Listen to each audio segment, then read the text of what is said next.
너무 높아가지고. 예, 기독교회 김선중입니다.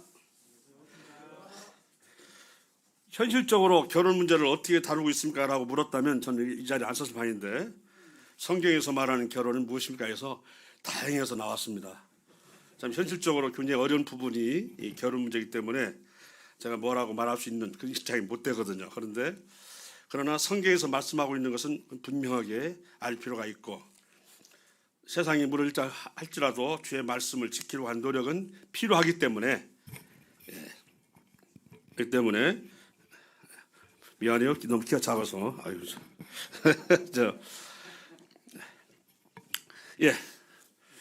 오늘날 시대를 보면은 우리 교회가 올 1년 동안 추구할 비전을 첫사랑을 회복하라로 정했습니다. 그 에베소 교회가 참 행위와 인내와 수고와 악한 것을 가려내고 거짓 사도를 시험해보고 쫓아내는 놀라운 우리 같은 믿음의 교회이긴 하지만, 내가 너에게 그러면서도 책망할 것이 있으니 내가 처음 사랑을 버렸노라. 너희가 어디서 떨어지는가 생각하고 회개하고 처음 행위를 가져라고 이렇게 말씀하고 있어요. 거기에 무슨 말씀이 나오냐면 첫사랑을 버렸다고 되어 있어요. 버렸다라고 하는 말을 원어로 찾아보면 그 의미가 해석하기를 해산하다, 이혼하다로 되어 있어요.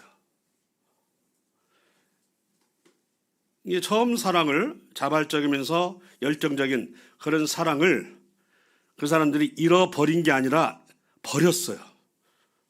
왜? 시대가 변하니까, 또는 너무 환경이 열악해서, 또 너무 환경이 우리를 핍박하니까, 세 번째는 너무 내 생활이 고달퍼서 결국 사랑을 버렸다고 말씀하고 있습니다. 잃어버린 게 아니라. 그러니까 그 디모데후서 1장에 보게 되면 사도 바울이 뭐라고 하냐면 아시아에 있는 모든 사람들이 나를 버렸다고 말씀하고 있습니다. 지금 이런 시대에 우리가 성경에 맞춘 그런 결혼을 시키려 하니까 상당히 어려움을 겪고 있다고 말씀드릴 수 있습니다. 어느 교회나 다 이 문제로 여러 골머리를 앓고 있는 걸로 알고 있고, 어쨌든 이렇게 저렇게 해도 결혼을 시켜야 되기 때문에 올해 3월 달에 한 쌍, 4월 달에 2쌍을 또 저희 교회에서는 또 합니다. 사실은 지금 5쌍씩 해도 부족한데 너무 적게 한 편이에요 지금. 내 마음에 안 맞으면 큰 나이가 몇 살 될지라도 않겠다는 주의. 아시겠죠? 자, 그러면 먼저 창세기 2장 21절 좀 보시겠습니다.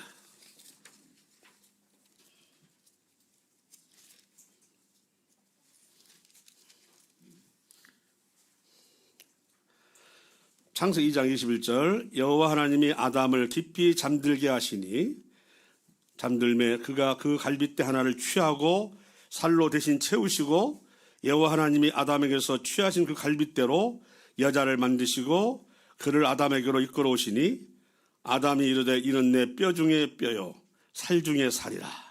이것을 남자에게서 취하였은즉 여자라 부르리라 하니라. 이러므로 남자가 부모를 떠나 그의 아내와 합하여 둘이 한 몸을 이룰지니라. 아담과 그의 아내 두 사람이 벌거벗었으나 부끄러워하지 아니하니라. 저는 이 결혼이 이미 처음서부터 예비되는 것이 뭐냐면 바로 아담의 갈비를 취해서 여자를 만들었다 하는 것입니다. 그러니 빠져나간 것을 찾는 것은 인지상지죠. 이 결혼은 뭐냐면 그 나간 갈비를 찾는 것이다. 그런데 이 갈빗대를 얻었다고 하는 것은 아담의 형상을 닮은 바로 여자를 얻은 거예요. 결국 생각해 보면 하나님이 이르실 때 우리가 우리 형상을 따라 우리의 모양대로 우리가 사람을 만들고 했을 때 당신님의 형상을 닮은 인생들을 그렇게 찾으시고 구원받은 자로부터 영광을 받으시길 원하시는 그 모습과 여기서 또 비유적으로 이렇게 우리 아담이 자기 몸에서 나간 이런 그 여자를 찾는 이런 것과 유사하다고 하는 데서 참 놀랐습니다. 또 아시다시피 우리 그리스도께서 십자가의 창을 맞으시고 거기에서 바로 이 교회가 탄생했던 그 모형도 보여주고 있지 않습니까? 어쩌면 그렇게 갈빗대가 비슷한지 모르겠습니다. 뭐나마나 그 부위를 아마 창으로 맞았을 것 같은 생각이 드는데 저는 이런 것들이 다 연결이 되어서 처음과 끝이 다 짝이 있구나 생각합니다. 자, 첫 번째 이 결혼의 목적, 결혼의 분별, 결혼의 중매, 연애 이렇게 되어 있는데요.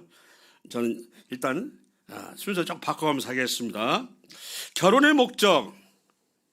제가 이번에도 붙들고 내놓고 너희들 결혼을 어떤 마음을 하느냐? 행복하게 위해서 하는 거지. 예. 그럼 행복하지 않을 때는 어떻게 되는 거예요? 문제가 되잖아요. 행복하게 산다고 하는 것은 내 자신이 주가 되어서 나의 행복을 위해서 여자를 데려온다 또는 형제 남자를 데려온다 그 말인데 그러니까 행복하지 않으면 그래서 이혼하는 거야. 여러 가지가 있지만 저는 결혼은 행복하기 위해서가 아니라 우리 성도 안에서는 뭐냐면 거룩하기 위해서다. 남자와 여자는 서로 하나가 돼서 한 부부가 되기 전까지는 끝까지 남자는 총각이고 여자는 처녀예요. 생각이. 그리고 서로에 대해서 생각을 버리지 못하기 때문에 항상 음란을 가득 차죠. 이 부분을 남녀가 하나가 되어서 결혼을 이룸으로 그 문제를 해결하고 그리고 둘이 시너지를 높여서 하나님 영광을 돌리는 삶과 섬기는 삶이 되는 것이 바로 이 부부라고 생각합니다. 방금 남자가 부모를 떠나 그의 아내와 합하여 둘이 한 몸을 이룰지라 라고 하는 것. 어떤 사람은 그래요. 온전한 사람 둘이 만나가지고 영적 결합이니까 한 몸이니까 하나다. 아니야. 상호 보완적이기 때문에 0.5 플러스 0.5 해서 1이 되는 거야 라고 했을 때 어느 쪽이 더 하나님 뜻과 부합될까 생각을 해봤는데 온전하다고 생각하고 또 온전한 만난다? 그러면 언제든지 자기 주장이 나올 거 아니에요. 왜? 온전하다고 생각하기 때문에. 그러면 부부간에 문제가 생길 때 이게 잘못하면 독단을 할 수 있고 편향성을 가질 수 있다. 차라리 부족하다. 그래서 상호 보완했다. 이렇게 했을 때 일치를 통해서 온전하게 된다고 하는 이 생각이 보라 하나님의 뜻이 아닌가라고 말씀드려서 1과 1이 아니라 저는 0.5 대 0.5 합쳐져서 상호 보완적인 관계로 인해서 하나가 되는 게 중요하다. 저는 이렇게 생각을 합니다. 목적 가운데 첫째가 남자가 만나면 어쨌든 육체적 결합을 통해서 또 한 몸을 이루기 위해서는 성적 결합을 통해서 분명한 것은 일치가 되는 행위인데 놀랍게도 하나님은 거기에 쾌락을 주셨습니다. 준 것은 그냥 유희, 즐기라 그 말이 아니라 그 통해서 생육, 번성하라고 하는 의미가 강한 거예요. 자식 낳고 기르고 하는 것은 그게 그렇게 막 징벌이나 벌 받는 의사가 아니라는 거죠. 서로의 사랑 안에서 깊이 이루어지면 그런 자녀를 낳게 되는 거고 그 자녀가 아빠와 엄마를 닮은 그래서 하나님 신성을 쫓아 나가게 되는 것인데 바로 이런 점에서 희락과 복이 있다고 하는 것입니다. 그런데 거기는 반드시 생육과 번성이라고 하는 이와 같은 하나님의 목적에 있어야 된다고 하는 것입니다. 그래서 이 세상에 주의 복음을 통해서 많은 사람이 구원을 이루고 또 그 사람을 통해서 또 교회를 이루고 교회가 확장하고 부흥하는 이런 관계도 생육 번성과도 관련이 있다. 이렇게 볼 수 있다고 생각을 합니다.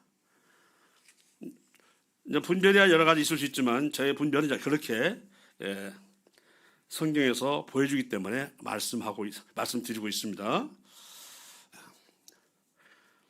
또 하나는 그 연합의 의미라고 하는데요. 아내에게 합하여 둘이 한 몸을 이룰지라. 이 마가복음 10장에도 나와 있고 마태복음 19장에도 나와 있는 말씀인데 하나님이 짝지어 주신 것을 사람이 나누지 못할지니라. 당연히 연합을 말씀하고 있는 것입니다. 결혼이 영원한 관계가 되도록 계획되고 그러죠. 그리고 연합하기를 바라는 것이 하나님의 뜻이다. 결혼은 맹목적으로 이런 것도 아니고 신중한 선택이고 또 결혼은 단순히 편리나 기쁨을 이해하는 것이 아니라 순종의 상태다. 순종의 문제다. 또 결혼은 운명론적으로 하는 게 아니라 얼마만큼 노력하느냐 하는 마음과 결심이 필요하다. 이것이 바로 연합의 의미로 갈 수 있다고 하는 것입니다. 결혼은 어떤 감정상이나 본능상 하는 게 아니라 의지적 사약을 근거로 한다. 무슨 뜻이냐면 말라기 2장을 보시면 나오는 말씀이죠. 말라기 2장의 14절 부분에 이런 말씀 있죠. 이는 너와 네가 어려서 맞이한 아내 사이에 여호와께서 증인이 되시기 때문이라. 그는 내 짝이요 너와 서약한 아내로되 네가 그에게 거짓을 행하였도다. 어떤 감정상으로 하는 게 아니고 그저 남녀간의 본성이 그렇다 하는 것도 아니고 이렇게 하나님은 그런 의지적 서약을 이렇게 말씀하고 있는 것입니다. 그래서 두 사람이 살아가면서 어떤 일이 일어나든지 서로에게 충성하겠다는 약속, 서로에게 책임을 다하겠다는 약속, 또 서로에게 헌신할 것을 이것이 바로 하나님께서 바라는 것이기 때문에 그걸 통해서 연합이 된다. 저는 이렇게 보였습니다. 마치나요 그리스도인이 되는 것 같다고 생각이 드는데 그리스도인이 되면은 이전의 과거의 생활 방식을 버리잖아요. 또 자신의 독단적인 생각과 때로는 판단이 분별 이런 것들을 좀 이제는 부부가 하나 되기 때문에 계속 주장할 수 없고 이것을 버리고 서로에게 위탁관계로 해서 합일치를 찾아가는 것. 그리스도도 마찬가지로 과거의 생활 방식이나 또는 자기 독단 생활을 버리고 하나님 말씀에 따라 순종하듯이 오늘날 첫사랑을 버린 이유가 그거죠. 시대가 변했다고 말하는 사람들, 세상이 그만큼 어렵다고 말하는 사람들, 그래서 우리가 살아가기 힘들다고 하는 것, 남 고달프다 해서 삶의 방식을 바꾼다? 그걸 하나님께서는 첫사랑을 버렸다고 얘기를 한 것입니다.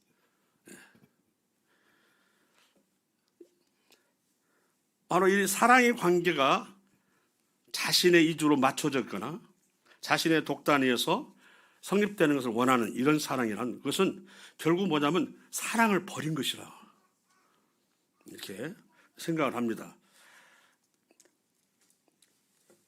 우리가 결혼을 할 때는 부모에게서 떠나. 제가 그런 얘기를 합니다. 너희들이 이제 혼인을 앞두고 혼수를 장만할 때 부모님과 다툼이 있느냐? 예, 있습니다. 그럼 어떻게 하느냐? 그것 때문에 가끔 자주 다투해서 좀 힘들대요. 그러면 부모를 떠나라. 그 부부는 부모를 떠나 너희들끼리 결정해. 부모 떠나라고 했잖아. 그것을 가지고 혼수부터 그냥 거기서부터 지도와 훈수를 받다 보니까 서로 안 맞아. 어렵게 지금 선을 보고 이렇게 이뤄가는데 그런 부분에 있어서는 너희 둘이 서로 마음을 맞춰서 해라. 그것이 부모에 떠나서 독립이 된다고 하는 의미를 가지고 있다. 소위 엄마나 아빠를 떠나지 못해가지고 거기에 얽매여 사는 이런 것들로 인해서 결혼이 성립되지 못한 경우도 봤거든요. 왜 이렇게 간섭이 많은지 모르겠어요. 있을 수는 있으나 서로 파괴될 정도로 간섭하면 돼요? 그건 아니잖아요. 야, 그렇게 안 해주려면 하지 마라. 이게 뭐예요? 이것은 전혀 하나님 말씀과 관련이 없기 때문에 그런 문제는 저는 자기가 얘기했을 때 그럼 잠시 부모의 말씀을 접어라. 그리고 너희들이 혼수의 문제를 서로 같은 마음을 품고 해나가라. 이렇게 할 수밖에 없더라고요. 말씀이 나와 있으니까. 너희들이 합하여 한 몸이 되라고 했으니까. 그 대신 그 부분에 대해서 나중에라도 원망하지 마라.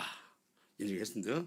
이렇게 말할 수 있는 것도 바로 이런 관계에서 나오는 말씀입니다.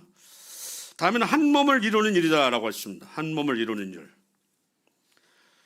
성적인 관계나 육적인 연합을 위해서 가장 실질적인 것은 바로 이 성적인 관계가 한 몸을 이루는데 어떻게 보면 촉매가 되는 것입니다.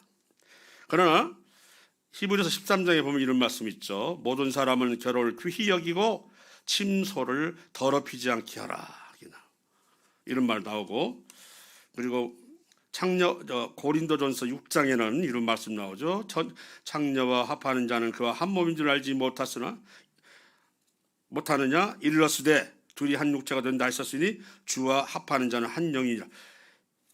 이걸 보면서 한 몸을 이루는 데 있어서 참 중요한 것은 뭐냐면 둘 다 정결해야 된다고 하는 사실을 우리가 보게 되는 것입니다. 제가 그래서 고린도전서 13장에 나오는 사랑장을 얘기를 합니다. 성도가 교회 안에서 성도와의 관계에서 이런 사랑을 나누는 것은 참 중요한 일이고, 이 사랑을 통해서 하나님 앞에 영광을 돌리는 건 참 당연한 것인데, 이게 쉽더냐? 사랑은 오래 참고, 사랑은 온유하며 시기하지 않으며, 이게 자랑하지 않으면, 교만하지 않으면, 물에 행치하냐면, 유익을 행치하냐면, 성내지 않으면, 이 말씀이 쉽더냐? 그래서 13장 4절을 킹 제임스 본 한번 찾아보세요. 뭐라고 되어 있는가? 킹 제임스 본에는 뭐라고 되냐면 charity suffereth long이라고 돼요. 이게 무슨 말이냐면 사랑은 오래도록 괴로운 것이라고 되어 있어요. 깜짝 놀랐어요. suffereth? 아니, 오래 참고 아니라 괴로운 것? 그렇죠. 인간의 본성을 거는 거 아니에요? 시기하지 않으며, 자랑하지 않으며, 교만하지 아니하며, 성내지 아니하며, 물에 행치 아니하며, 유익을 구하지 아니하며, 모든 악한 생각을 하지 아니하며, 도대체가 이와 같은 인간이 어디 있겠습니까? 하나 사랑을 통해서 그와 같은 것을 이루어간다고 하는 것입니다. 사랑은 오래 참고가 아니라 사랑은 괴로운 것이다. 그래서 하나하나를 성취해가는 것, 이게 바로 성화다. 이것이 바로 부부관계에서도 나타나야 된다라고 얘기를 하는 것입니다. 그래야 한 몸을 되는 것이잖아요. 저는 그런 부분을 보면서 성경 말씀의 어느 것도 참 교훈이 되지 않는 것이 없구나. 남녀 간의 그냥 성적인 것과 부부 간의 성은 이건 아름다운 것이며 그리고 그건 정결한 것입니다. 그러나 결혼하지 않은 상태에 사는 것은 그것은 음행이죠. 부부가 이런 결합을 하지 아니하면 생육번성이 안 되는데 이는 하나님이 허락하신 것입니다. 그 둘이 벌거벗을 때는 풋거림이 없는 거다. 하나님도 인정하신 거예요. 그것이 바로 한 몸을 이루는 행위가 되겠습니다. 완전한 친밀성으로 연합을 이루고 남편과 하는 한 팀이라고 하는 것을 말하고 있어요. 그리고 둘이 만날 때 인격적인 만남이 되든다. 인격적인 만남이 돼야 되고 아내의 인격에 대한 그 배려와 또 나의 인격에 대한 또 그런 합일치 이런 것을 찾아가면서 제가 그래서 그런 말씀 있잖아요. 아내를 사랑하는 것은 곧 자기를 사랑하시다. 네 자신이 행복하려면 아내가 행복해야 돼. 왜? 한 몸이기 때문에. 네 자신만 행복하면 상대가 행복하지 않으면 결과적으로 행복할 수가 없어. 아내를 사랑함으로 자기를 사랑한다고 예배에서 5장 나오잖아요. 그래서 결혼은 뭐냐면 배려입니다. 그리고 상대에 대한 참음입니다. 그리고 인내심이고 내려놓는 것이죠. 그런 데서 이루어지는 건데 오늘날 첫 사랑을 버렸다고 하는 이 시대에 살고 있는 입장에서는 그게 말같이 되지 않아서 쉽지 않은 시대를 지금 우리가 이렇게 살고 있는 것입니다. 그러나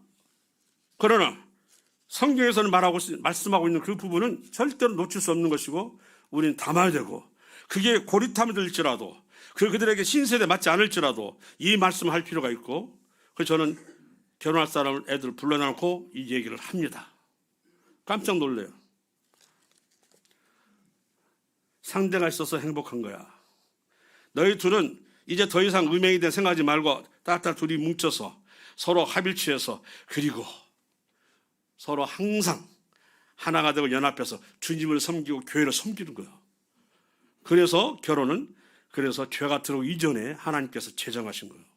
이렇게 얘기를 했더니 깜짝 놀래요. 일단은 자기들이 행복하기 위해서 결혼하려고 하잖아요. 그런 데서 얘기를 들으면 놀려고 또 계속 그 얘기를 들려주면 결국 나중에 수긍을 해서 다행입니다. 항상 기자도 거리상으로 멀리 떨어져가지고 이거 내가 결혼해야 되나 어찌나 했는데 말씀을 듣고 나서 결정을 했습니다. 이렇게 하는 얘기를 듣고 성경적인 말씀을 했는데 결정을 했대요. 얼마나 좋아요.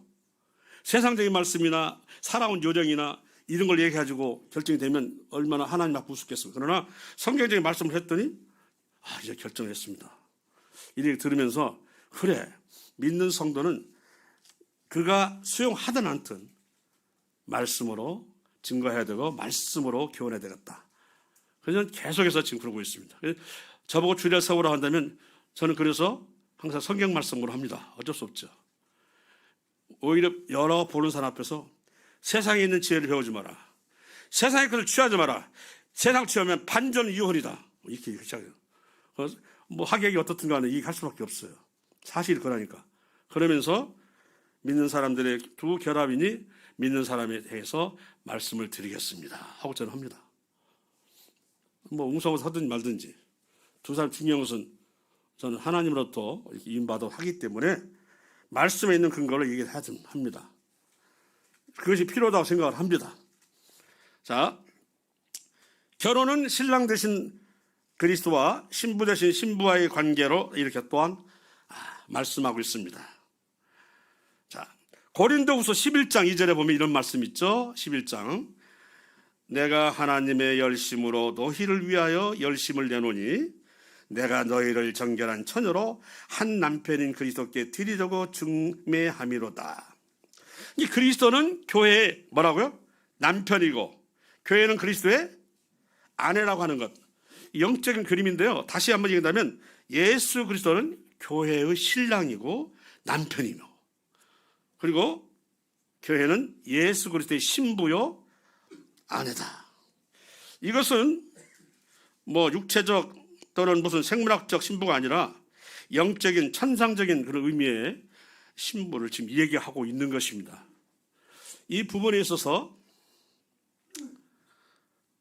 제가 우리 교회가 어쨌든 여러 가지 저한테 어려움을 끼치지만 그러나 저는 그것을 단호하게 하는 것이 뭐냐면 고린도 후서 6장 14절에 나와 있는 말씀입니다. 그 부분을 같이 봤으면 좋겠습니다. 우선 고린도 후서 6장 14절입니다.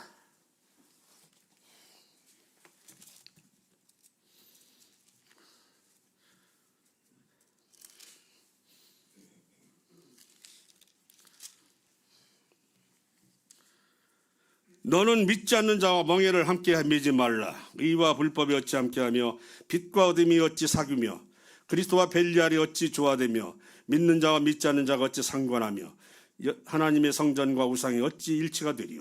우리는 살아계신 하나님의 성전이라. 이와 같이 하나님께서 이르시되 내가 그들 가운데 거하며 그들을 행하여 난 그들의 하나님이 되고 그들은 나의 백성이 되리라. 자,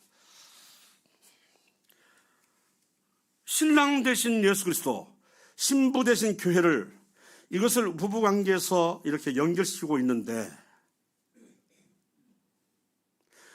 너희는 믿지 않는 자와 멍에, 이 멍에를 히브리어로 헤테로 지게오라고 했습니다. 비유적으로 말하면 짝을 잘못 짓다, 어울리지 않는 결혼을 하다, 이렇게 있어요.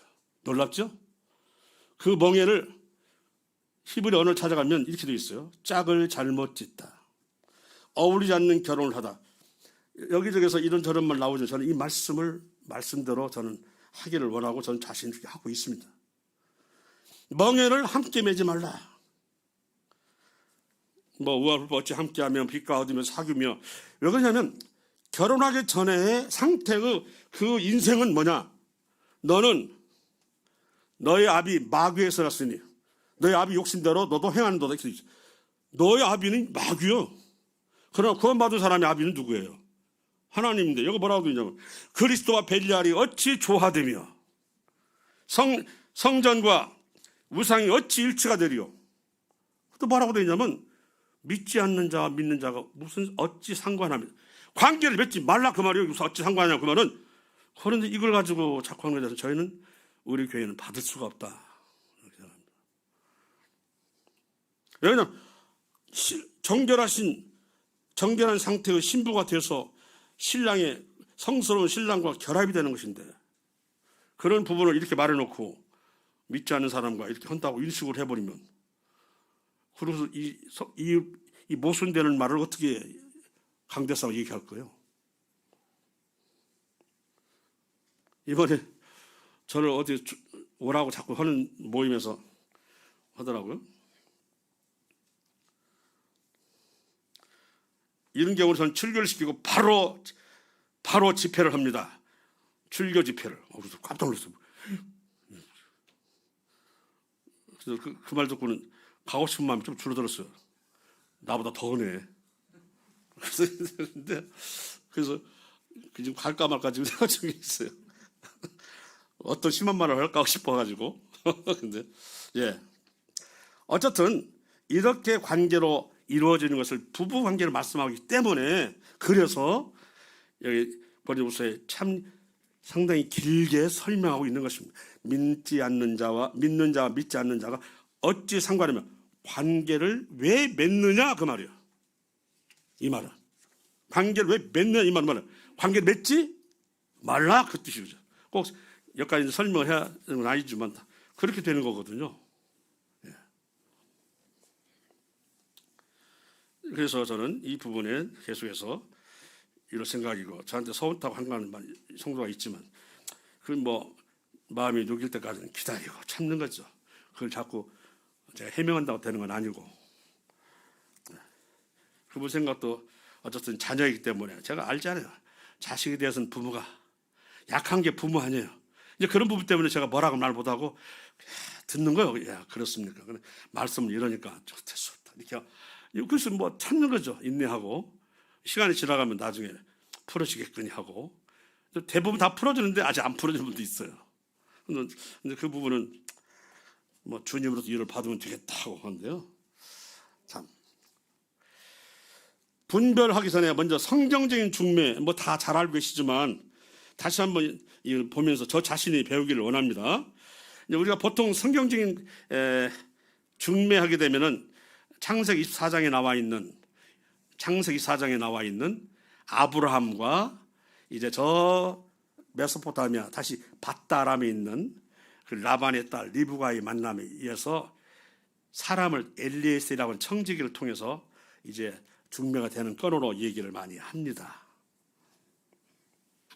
그가 가나안 땅에서 찾지 아니하고 밧다아람까지 그 멀리 가가지고 찾기를 원했던 건, 어쨌든 그 밧다아람에 있는 그 남은 그 가족들은 갈대아 우르에서 여호와 이름으로 나올 때 같이 나왔던 사람이기 때문에 여호와에 대해서 어느 정도 그들이 반감이 없는 사람인 걸로 봐집니다.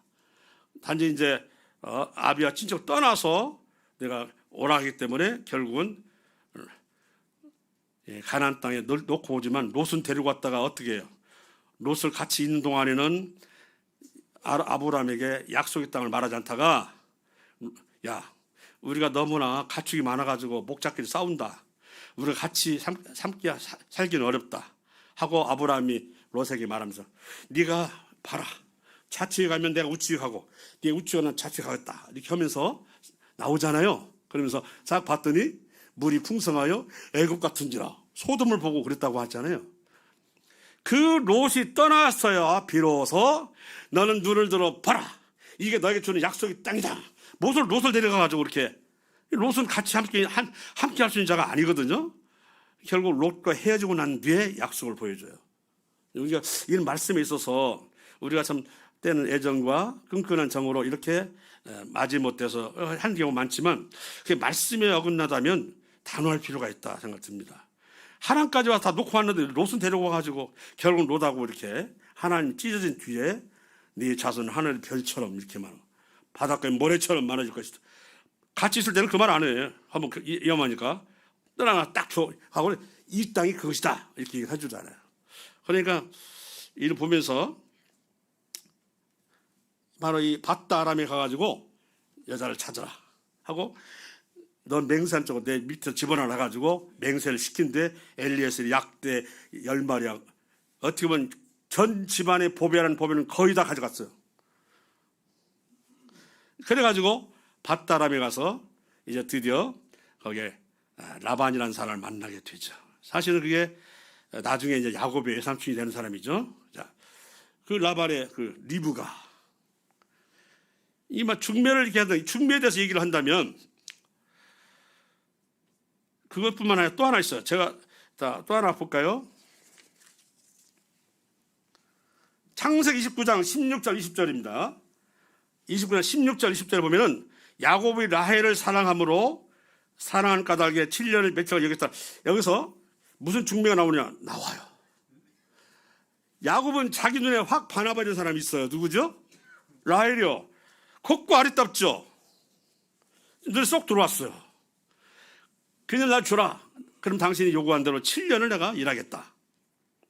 그런데 라반은 적절한 사람은 아니지만 7년이 되고 난 뒤에 물론 그때 그 첫날 밤에 누구를 보냐면 레아를 들여보내서 잠자 함께 한다고 다 알고 있잖아요. 자, 저는 이것이 적절하지 않는데 이것이 왜 합리적이 못한데 속여서 했기 때문에. 그건 놀라운 것은요, 라반이 중매를 쓴 거잖아요. 레아를 갖다가 결혼시킨 것은. 이것은 적절치 못한 사람이 중매를 섰음에도 불구하고 하나님으로서 어떻게 됐을까 하고 찾아갔어요. 라헬은 말다시피 야곱이 사랑의 대상으로 취했으니까. 당연히 레아는 사랑을 받지 않은 상태였어요. 알력이 어쩌고 하던데, 한마디로 말해서 라헬은 아리답고, 그럼 레아는 그에 못하고, 이 말, 아니 아리답고, 그 말이겠죠, 한마디로. 자, 근데, 이 레아에게 놀랍게도 자식을 쭉 주는데, 루벤, 레위, 시므온, 유다를 주는데, 레위는 하나님의 지파가 됐어요. 하나님의 소유 지파가 돼요. 그리고 유다는 12지파의 왕권을 휘어잡는 통치자의 지파가 돼요. 아니, 라반이 중매섰는데 왜 이렇게 되지? 생각을 하게 되는 겁니다. 라반이 중매를 섰으면, 내가 합작치 않은 사람이 중매를 선데 불구하고 이런 복을 줄까? 라헬은 그야말로 야곱의 사랑을 듬뿍 받은 사람인데, 아시다시피 태의문을 늦게 열어가지고 자기 시녀를 갖다 집어넣고는 시녀가 아기를 임신하고 나니까 내가 드디어 언니와 싸워서 이겼다. 성격이 그래요. 그러면서 막 그의 이기심과 이런 것들이 잘 드러나고 있습니다. 이걸 보면서 라헬은 시기심과 이기심이 대단한 여자인데, 레아는 반면에 그 말이 없으니 사랑을 받지 못한 사람이 근데 놀랍게도 하나님으로부터 인정을 받고 있었다. 저는 이제 열매를 보고서 말하는 거죠. 20년 동안 라반의 집에서 있다가 이제 고향으로 돌아가겠다고 나올 때 한 위기가 닥치는데, 그 위기는 뭐냐? 라헬이 나올 때 뭘 가지고 나오죠? 드라빔을 가지고 나오죠. 도대체 이 라헬에 있어서 신앙은 무엇입니까? 상대를 신앙을 보지 아니하고 외모로 봤을 때 나타나는 모습이에요, 이게. 외모를 보면 이쁘죠? 아리답죠? 요새 말하면 맞벌이 되죠? 돈 잘 벌죠? 집안 괜찮죠? 좋지. 그런데 문제는 거기에 뭐가 빠졌냐면 신앙이 빠졌어. 세상에서 추구하는 그런 드라빔이라 가지고 있어. 이게 바로 야곱이 택한 거예요. 그러나 야곱 또한 하나님이 택한 바가 되기 때문에 요셉이라고 하는 것과 므낫세를 낳게 합니다만, 이 드라빔 사건은 쫓아온 라반에서 만약에 들통났으면 아마 그 자리에서 다 죽었을 거예요. 이렇게 풍파를 만든 그 마음을 가졌던 라헬은 끝내 가나안 땅에 오긴 오지만 베들레헴 들어가지 못하고 입구에서 죽고 말죠. 제가 그 열매를 보게 뭘로 하냐면, 그 헤브론에 가면은 그 조상들의 무덤이 있습니다. 아브라함과 사라, 이삭과 리브가. 그러면 야곱과 누가 해야 돼요? 야곱과 라헬이 아니요, 야곱과 레아요. 그리고 어줍지 않은 사람이 중매를 섰음에도 불구하고 하나님은 라헬에게 정통성을 준 거예요. 결국 정부인은 라헬입니까? 레아입니까? 레아죠. 그렇죠. 저는 이 문제에서 이 연애와 중매를 동시에 했는데 하나님이 누구 쪽 측면적으로 손이 기울고 있다고 하는 사실이에요. 그런데 우리가 이런 부분에서는 말씀이 이러하니까 할 수밖에 없죠. 저는 보아스와 루트 한번 봤어요.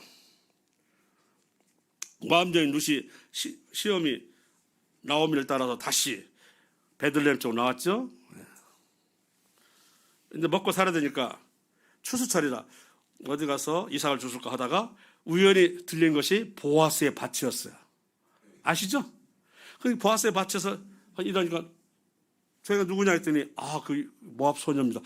그 애가 소문난 시어머니를 봉양 잘한다는 그 효부구나 하면서 저에게는 물도 잘 주고 이삭도 죽도록 하고, 그리고 건드리지 마, 그리고 이삭 뽑아서 놔, 또 많이 가져가라고 이렇게 해서. 근데 사랑, 어쨌든 소문을 듣고 마음이 들어서 그랬는가 했는데 그 뒤로 나타나는 것은 나오미가 철저하게 계획 세우고 지도를 합니다. 어떻게 해서 보아스의 마음에 들어가지고 보아스로부터 후손을 얻을 것인가를 쭉 어떻게 해요? 지도를 해야 하네요. 하는 모습을 보고는 이것은 중매다.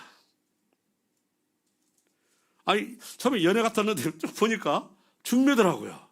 그 중매 결실은 그래서 바로 이스라엘의 정통 왕권을 갖는 가문이 되잖아요. 이걸 보면서 중매와 연애라고 하는 부분에 있어서는 우리가 성경에서는 어떻게 말하고 있는가 부분은 거듭 말씀드리지만 라반이 들어서서 레아를, 그리고 야곱의 눈으로 본 라헬을 통해서 잘 보여주고 있습니다.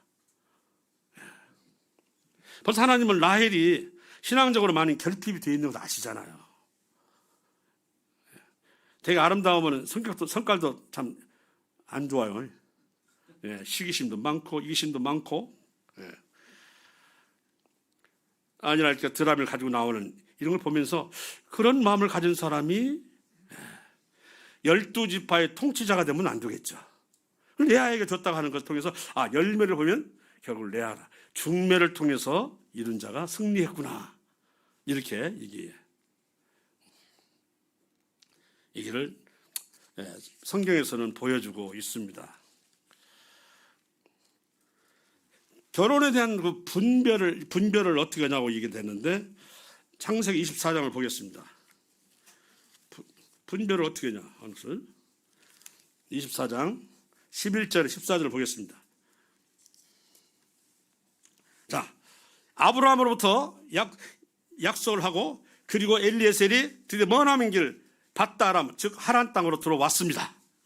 자, 그 낙타를 성박 우물 곁에 굴렸으니 저녁 때라, 여인들이 물을 기르러 나올 때였더라. 그가 이르되 우리 주인 아브라함의 하나님 여호와여, 원하건대 오늘 나에게 순조롭게 만나게 하사 내 주인 아브라함에게 은혜를 베푸시옵소서. 성중 사람의 딸들이 물 기르러 나오겠사오니 내가 우물 곁에 서 있다가 한 소녀에게 이르기를 청하건대 너는 물동이를 기울여 나로 마시게 하라 하리니, 그의 대답이 마시라, 내가 당신의 낙타에게도 마시게 하리라 하면, 그는 주께서 주의 종 이삭을 위하여 정하신 자라. 이로 말미암아 주께서 내 주인에게 은혜 베푸심을 내가 알겠나이다. 하나님 앞에 분별을 말씀드리고 이렇게 이루어지면 이건 우리의 상전 아들 이삭의 짝인 줄 알겠습니다. 그런데 보니까 14절, 한 손에 이르되 너는 물동이를 기울여 나로 마시게 하라 하리니, 그의 대답이 마시라, 내가 당신 낙타에게도 마시게 하리라 하면, 낙타가 10마리인데 낙타가 한 마리당 서마리씩 물을 마셔요. 여자 힘으로 30마리 이상 물을 퍼낸다는 게 쉬운 일이게? 결국 이걸 보면서 뭘 느꼈냐면, 아브라함은 아시다시피 집에서 길려온 자가 318명이고 또 이 허대는 일을 하나 있을 것이고, 318명이면 다 싸움터에 나갔으니까 나이는 20대 이상일 것이고, 결혼하면 630명, 40명, 자식 낳았으면 한 1000명이 넘는 가정이거든요. 이걸 다스릴 수 있으려면 이런 여자가 필요해. 약대가 10마리 있어도 그 분을 다 먹일 수 있고 하는 그 끈기와 인내심과 이분이 보는 것은 뭐였냐면, 봉사성과 나그네 접대를 잘하는 친절성과 적합성을 본 거예요. 이것이 바로 분별입니다. 분별 나와 있잖아요. 우리가 이와 같은 방식으로 이제 우리가 분별하는 것이 중요하다. 근데 하나님과 기도를 했어요. 이 분별도 하나님께서 지혜를 주셔서 분별케 해 주시옵소서 이렇게 하면서 하나님이 분별하고 하자는 말씀이 합당하기 때문에 이 말씀을 들어준 것이잖아요. 이게 딱 리브가 들어맞잖아요. 그래서 너라면 족장의 아들의 아내가 하면 된다. 요새 말하면 뭐 99간집에 종부는 되겠다. 그런 집은 쉽게 못 가요. 그죠? 예, 많은 제사와 큰 집을 건설하려면 여자가 손도 커야 되고, 시동생도 쭉 있는데 그냥 손 작아봐요. 늘 싸움 나요. 손도 커야 되고. 종갓집에 면을 들어간다고 하는 건 보통 사람이 아니에요. 그거예요. 이것을 딱 두고 기도를 했고, 기도대로 되니까 오늘날에도 그것입니다. 바로 봉사성과 적합성인데요. 적합성이 저는 요새 갈빗대를 찾는 일이 바로 그거든. 이 사람의 형질에 잘 맞는 자면 누굴까? 근데 요즘에는 그 신장이나 간 이식에도 옛날에는 꼭 맞는 사람을 찾았어요. 지금은 조금 안 맞아도 상관없대요. 약이 나와서. 근데 몰라도 어떻든 형질이 같은 사람을 찾으면 잘 살겠죠. 신앙관서부터 얘기를 하게 되고, 내가 했을 때 보니까 학력에 큰 차이가 생겨서 초등과 대학을 했더니 이혼했어요. 안 돼. 너무 차도 안 되더라고요. 그 다음에 인격 성향을 봐야 돼요. 소시오패스니 사이코패스가 있다니까요. 성도라고 없어요? 있어요, 없어요? 있다니까요. 이런 것들은 잘 분별해야 돼요. 인격이나 성향이나. 예. 그리고 정신적인 이런 질고를 겪고 있는 경우는 참 힘들어. 이런 부분들은 분별해 줘야 돼요. 따로따로 혼자 있는 것이 좀 보기 안 좋아서 하려고 했는데, 지금 우리 하나 있거든요. 쉬운 가까운. 해달라고 하는데 안 돼. 계속 그런 사람을 모아가지고서 이렇게 단체 취입시키고 이렇게 하면서 돈 관리해주고 하는 이런 사람인데, 본인이 독립적으로 결혼하겠다 하니 되겠습니까? 이 말해서 그 분별이랄지 지혜가 또는 능력이 부족해가지고 그렇게 살고 있는데, 이건 안 돼. 결혼하면 분명히 어려움이 되기 때문에 그런 경우는 제가 모른 척하고 그냥 한눈하고 그래 말해요. 이제 다른 사람이 와가지고 저렇게 얘기하는데 알아. 하지만 내가 그동안 살아온 게 있어. 그렇게 했다가 안 된 경우 봤어, 안 봤어? 이혼했거든요. 정신적 질고를 겪은 사람끼리 붙고 왔더니 안 돼. 막 있을 수 없는 일들이 일어나요. 막 둘이. 그냥 실내 좋은 한 정도고 그냥 욕설하고 그냥 하는 것 정도 아니라 칼을 들고 오고 막 시어머니한테 막 쌍욕을 하고 막. 이 정신적 질환인 사람이 이걸 곤란해줘야 돼. 이거 골치 아파 이게. 근데 사이코패스는 금방 눈에 보여요. 오로지 자기만 알고 태도. 근데 소시오패스는 잘 몰라요. 겉으로 봐서 모르잖아요. 그러다가 자기 이익과 부합될 때는 그냥 밀고 나가고 상대 관계 없고 그냥 자기가 딱 취해도 조금 더 저체가 밀고. 근데 그것은 사이코패스 비슷한데 겉으로 봐서는 잘 모르는 게 소시오패스예요. 이런 사람도 있어요. 있다니까. 네. 제가 백상이나 이렇게 결혼 중매를 했다고 하는 어느 사역자를 만났어요. 얘기를 나눴는데 만나기 전에 한 달씩 가르칩니다. 그런데 가르치고 나면 보통 이루어지게 해야 되는데, 그게 시간도 흘러가면서 여러 차례 만나서 불구하고 찌그락 짜그락 갈등. 이것은 분명히 이유가 있어요. 뭔지 아십니까? 그래서 뭐예요? 구원을 안 받은 경우입니다. 그 갈등을 일으키는 사람들 놓고서 복음을 딱 점검을 했더니 갈등을 일으킨 10명 중에 7명이 구원을 안 받았더래요. 자기는 이제 결혼 얘기가 나오면 먼저 구원 받았는가를 먼저 묻는데요. 한마디로 진단해 보는데요. 그 말도 맞구나. 이런 정도면 쉽게 이해도 하고 이런 정도면 수용할 텐데 왜 이렇게 안 될까? 끝까지 자기 고집만 필까? 하고 이런 걸 보면 구원받지 않은 경우가 있다. 그분은 뭐라고 하냐면 10명 중에 7이었더라고 본인의 경험담을 얘기했어요.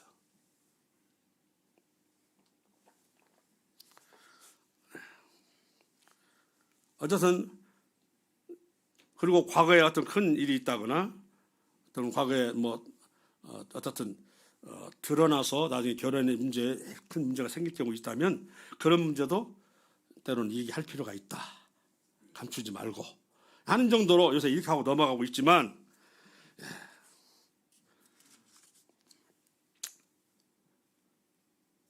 아시다시피 저희들이 이번에 결혼을 전제로 사귀었습니다 아닌 말도 그렇게 하는 게 있는가요 없는가요?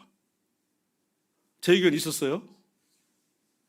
근데 그것을 결혼을 위한 전제로 서로를 알아가는 것인 줄 알았더니 연애하는 감정을 느끼고 싶어서, 남들처럼 연애하고 나서 결혼하고 싶어서 그건 해봤더니 아니네. 너무나 완고하고 너무나 가부장적이고 또는 너무 보색이다 이런 식으로 해가지고 아니네 하고는 몇 개월 안 돼가지고 우리는 아닙니다 하더라고. 이렇게 하기 전에는 신중히 기도했어 안 했어? 내가 하라고 했지. 예. 그런데 이제서 안 된다고 그래? 그럼 어떻게 해요? 이 소문 다 다른 형제나 자매가 봤을 텐데 이제 어떻게 해요? 그래서 근신을 시켰어요. 출석정지 시키려다가 그 부분이 상당히 미치는 영향이 크거든. 우리는 지금 청년들 한 60이 되잖아요. 이게 미치는 영향이 보통 영향이 아니에요. 그러다가 했는데 이런 부분도 사전 승인을 해가지고 하는 것도 아주 정말 잘해야 됩니다.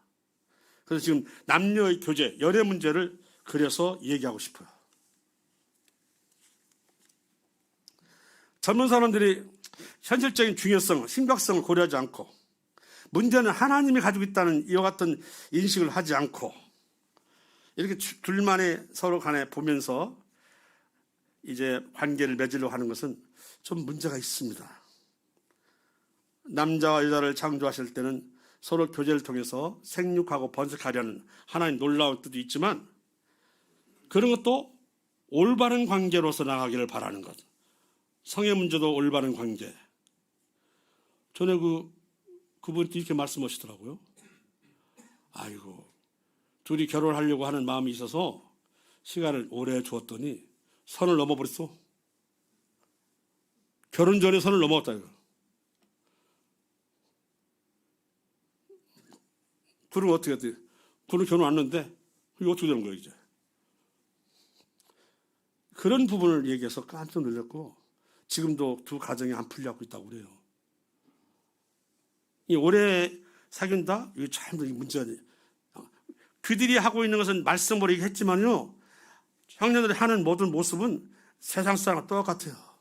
똑같은 낭만과 로망을 이렇게 연애 감정을 품고 있고요. 꼭 그렇게 살기를 원하고 있고요. 달란 게 별로 없어요. 오래 가다가 잘못하면 선을 넘어버려. 이런 경우는 어떻게 하자는 거예요? 이것을 얘기를 보면서 얘기 듣고 그렇겠다.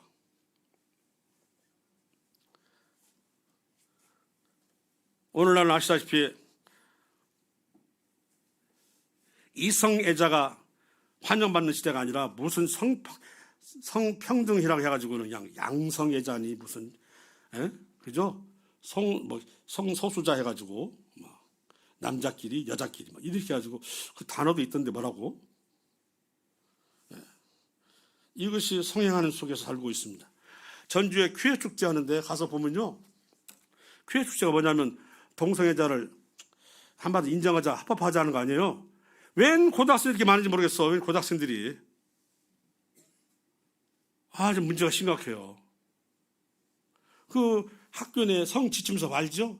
초등학생 때부터 무슨 남자가 남자끼리 여자끼리 좋아하는 것은 잘못이 아니고 뭐예요? 이런 것을 가르쳐야 돼요? 이런 걸 가르치는 전 정권이 있었다니까 이게. 난 다른 건 이렇게 인정할지라도 그 문제를 보면서 심각하다고 생각을 했어요. 근데 이번에 전라북도에서 성지침서를 바꾸려고 하니까 안 되는 거 봐봐. 물고 늘어지고 안 된다, 안 바뀐다, 안 된다, 잘못돼서 보수파에서 견도 안 되더라고요. 지금 이 나라는 지금 그렇게 되어가고 있습니다. 좀 다른 정치는 모르겠고 문제는 성경에 반하는 이와 같은 것에 대해서는 얘기를 하는 거예요. 그 초등학생들 그걸 가르쳐서 어떻게 하자는 거예요? 애들이 알겠어요. 근데도 불구하고 그걸 지침서라고 해서 각 학교에다가 배부하고 써라. 이렇게 했던 거 아닙니까?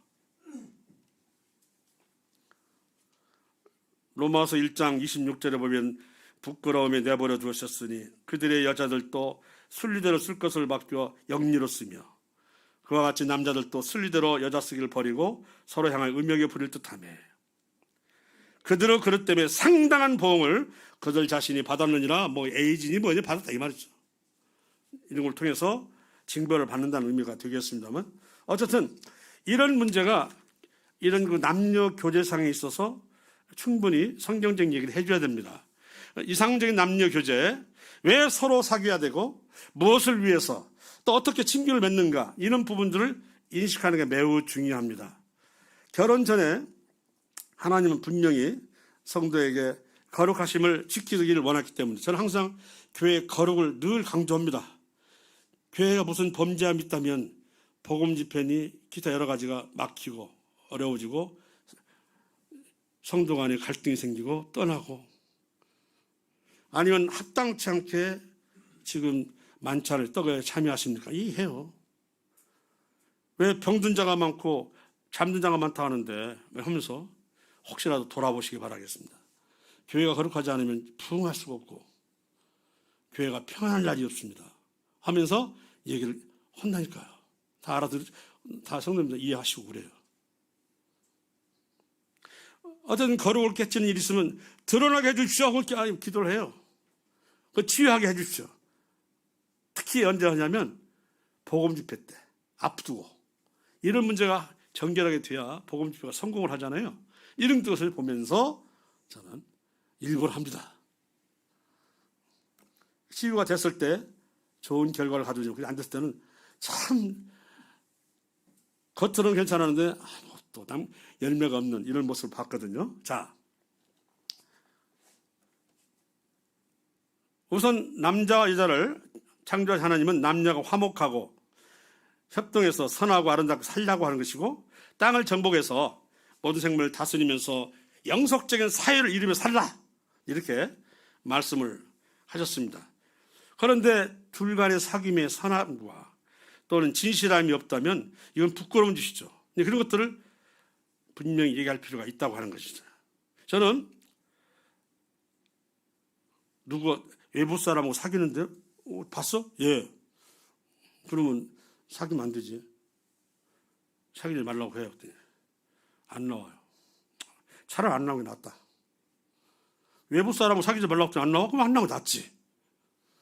그러나 자연스럽게도 헤어지고 다시 돌아오는 모습을 봤어요. 알고서도 모른 척하면 이것도 범죄 아닙니까? 요새 세상에서 말하는 친구 사이가 뭐 먹는 사이인지 아시잖아요.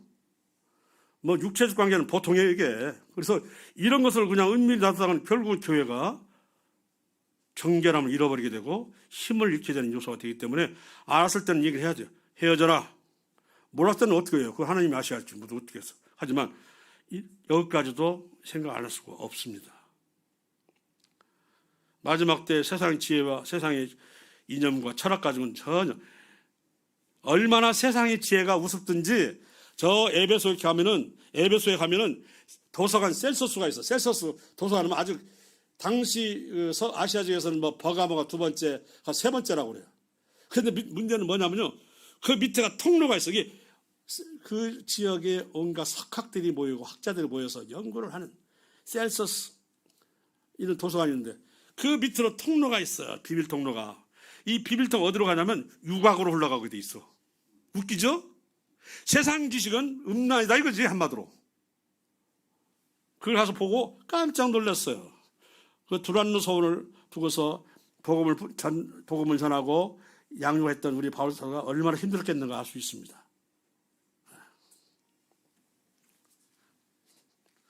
자, 어쨌든 주님의 한 자녀로서 깨끗함으로 또는 거리를 지킴으로 빛 가운데 행함으로 인격적인 이런 교제가 이루어져야 된다.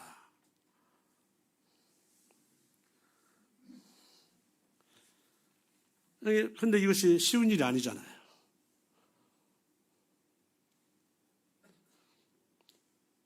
아이고 알아서 해.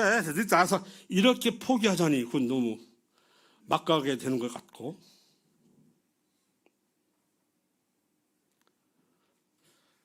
그러나 말씀이 이렇게 나와 있으니 그 말씀은 가르칠 수밖에 없고. 그래서 저는 저에게 성경적인 결혼이 무엇이야 대해서 이렇게 부탁을 했길래 이참에 다시 한번 배우자 하는 기분으로 봤는데 많은 부분을 배우게 된 것입니다. 오늘날의 남녀간의 교제라고 하는 것은 특히 교회 안에서는 막을수록 좋다. 막아되겠다. 정말 이렇게 그리스도 안에서 정결함으로 정말 거리를 두고 깨끗함으로 빛 가운데 인격적인 교제가 되고 있느냐? 아니라니까요. 세상에서 연인들이 하는 그 연애를 그대로 함께 하고 싶은 거예요. 그것이 어떤 결과를 가져올 것인가 대략 짐작이 되잖아요. 그 모른 척 넘어가는 것은 하나님 보시기에는 직무유기죠. 그래서 교회 안에서는 안 된다고 얘기를 하는 것입니다. 할 때면 잘 결혼이 안 되니까 아이고 너 이렇게 눈이 서로 좋아하는 사람 있느냐? 막 이렇게 하기도 하지만 이게 성경적인 절대 아니에요. 앞서도 말했지만 레아와 라헬을 보십시오. 그거 참 라반이 중매에 쓸 수 있는 사람이 아닌데도 불구하고 그 중매를 높이 상시신 분이 누구냐면 하나님이시잖아요.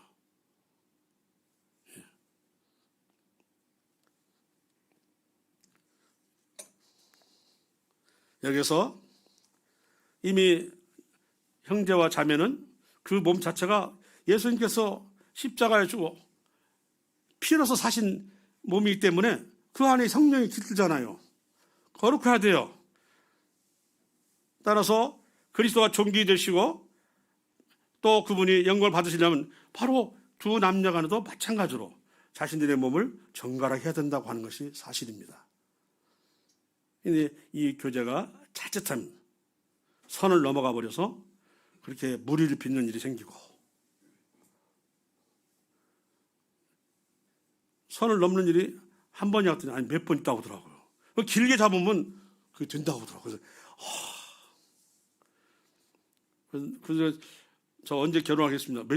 이렇게 길게? 막 그냥 할 때가 많아요. 짧게 만들까? 해서 결혼을 만들까? 막 이렇게 하는데 그냥 유심히 살펴보죠. 어떨까 하고. 그런데 이런 부분에 있어서는 정말 교회가 깊이 관여 안 할 수가 없구나 라고 생각했습니다. 그래서 너희가 먹든지 마시든 무엇을 하든지 다 하나님의 영광을 위해 해야 된다 하는 말씀을 가지고서 어렵지만 오늘날 에베소서가 처음 사랑을 잃어버렸다고 하는 것은 그 에베소서를 써가지고 그 에베소 성도들에게 얼마나 칭찬을 많이 했습니까? 구원을 선물로 주셨다면서 내가 너희들의 그 믿음에 의해서 내가 감사한다 했는데 40년이 못 돼가지고 40년쯤 됐나요? 지난지? 못 돼가지고 행위와 인내와 수고와 알고 악한 것을 가려내고 거짓사도를 시험해보고 쫓아내고 안 오라 하면서 말씀하시기를 내가 너에게 책망하겠으니 처음 사랑을 버렸느니라요. 오늘날 우리 모습을 봅니다. 혹시 외부적인 환경에 의해서 교회가 이리 휘둘리고 저리 휘둘리고 예배가 파행되고 집회가 파행되고 성도의 관계 이런 것들이 있지 않을까 여러 가지 생각을 하면서 많은 고민을 합니다.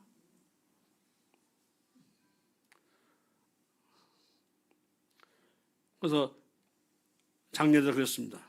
이제 우리는 코로나를 더 이상 이게 삼지 맙시다. 그냥 감기할 듯이 독감할 듯이 이제는 무조건 모입니다.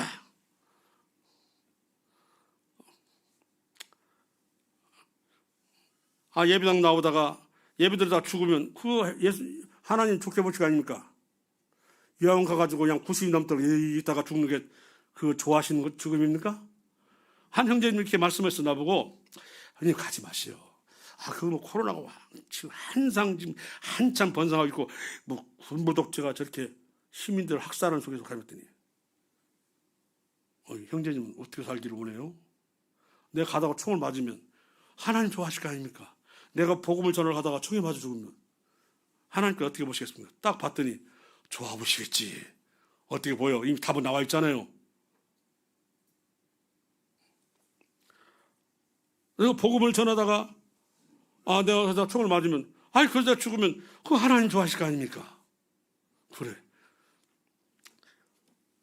오늘날 세상은 저렇게 바뀌고 저렇게 변하고 부패하고 타락해도 성경에 나와 있는 그 말씀을 지키고자 하는 우리 마음은 바로 그 형제의 말씀처럼 그래야 되겠다, 이런 생각을 하게 된 것입니다. 그래서 오늘의 이 결혼 문제에 대해서 여러 가지로 제가 말씀을 하면서 저 자신도 숙제입니다. 항상 이 문제 때문에 어떻게 할 것인가 고민하고 있고, 그래서 짝을 이루고 나면 앉아, 와봐, 내가 좀 할 얘기가 있어 하고는 단단히 얘기를 하는데, 다행스럽게도 얘기를 잘 받고, 그건 처음 들었다. 아이 세상에 1년에 2번씩 이성관계에 대해서, 남녀 결혼에 대해서 핸들 불고 처음 들었다니 뭔 소리가 모르겠어요. 이렇다니까 청년들이. 아니 1년에 2번씩 했잖아요. 그래서 처음 들었대요. 그래서 개인적으로 때가 되면 불러가지고 해야 되겠구나 하는 것을 또 한번 제가 느끼게 된 것입니다. 그래서 성경적인 말하는 이것은 절대로 우리가 물러설 수 없는 것이고, 환경이 어떻든 간에. 그리고 우리는 이런 여러 가지 주변 상황 때문에 우리 자신이 뒤로 물러가거나 또는 교회 안에서 해야 될 일들을 멈추거나 또는 우리가 주님을 섬기는 문제에 있어서 주저거리거나 이런 것은 안 되겠다. 하다가 죽는 것이다, 이렇게 생각을 한다. 그래서 버릴 첫사랑을 어디서부터 떨어졌는가 생각하고 회개하여 처음 행위를 가져라 하는 말씀을 지금 담고 삽니다. 올 1년 동안 이렇게 하려고 지금 기독교에다가 얘기를 했고, 1년 동안 이 비전을 두고서 해 나갈 것입니다. 오늘 생각보다 일찍 끝났는데요. 전 길어질까 봐 빨리 했던 것이 됐네요. 죄송합니다. 어쨌든 성경에 나와 있는 분별은 저는 이렇게 했습니다. 여러 가지 이제 다른 분별이 있을 수가 있지만 제 분별은 이렇다는 걸 마시고, 그에 대해서 또 할 얘기 있으면 서로 나눌 수 있기를 바라겠습니다. 이상으로 하시겠습니다. 고맙습니다.